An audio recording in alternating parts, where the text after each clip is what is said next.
വലിയ പ്രഖ്യാപനങ്ങളില്ലാതെ എയർടെൽ ചില ജനപ്രിയ റീചാർജ് പ്ലാനുകൾ പിൻവലിക്കുകയും നിരക്കുകൾ വർദ്ധിപ്പിക്കുകയും ചെയ്തതായി റിപ്പോർട്ടുകൾ. എയർടെൽ ഉപഭോക്താക്കൾക്ക് ഇതോടെ പ്രതിമാസ ചെലവുകൾ കൂടാനിടയുണ്ട്. എയർടെൽ താങ്ക്സ് ആപ്പിലും മറ്റ് പേയ്മെന്റ് ആപ്പുകളിലും ലഭ്യമായിരുന്ന ചില കുറഞ്ഞ നിരക്കുള്ള റീചാർജ് പദ്ധതികൾ പട്ടികയിൽ നിന്ന് നീക്കം ചെയ്തതായാണ് റിപ്പോർട്ടുകൾ. ഇതുവരെ 28 ദിവസത്തേക്ക് ദിവസേന 1.5 GB ഡാറ്റയും അൺലിമിറ്റഡ് കോളുകളും നൽകിയിരുന്ന 299 രൂപയുടെ പ്ലാൻ ഇനി ലഭ്യമല്ലെന്നാണ് വിവരം. ഇതോടെ സമാന സൗകര്യത്തിനുള്ള ഏറ്റവും കുറഞ്ഞ നിരക്ക് 349 രൂപയുടെ പ്ലാനായി മാറും. കൂടാതെ 84 ദിവസത്തെ 799 രൂപയുടെ പ്ലാനും പിൻവലിച്ചതായി റിപ്പോർട്ടുകളുണ്ട്. ചില ഇടത്തരം പ്ലാനുകളുടെ നിരക്കുകളും ഉയർത്തിയിട്ടുണ്ട്.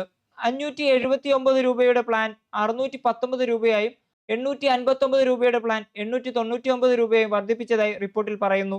കുറഞ്ഞ നിരക്കിലുള്ള പ്ലാനുകൾ പിൻവലിക്കുകയും ചില പദ്ധതികളുടെ കാലാവധി കുറയ്ക്കുകയും ചെയ്യുന്നതിലൂടെ ദിവസേന ഡാറ്റ ഉപയോഗിക്കുന്ന ഉപഭോക്താക്കളുടെ മൊബൈൽ സേവന ചെലവ് ഗണ്യമായി ഉയരാനിടയുണ്ടെന്നാണ് വിലയിരുത്തൽ.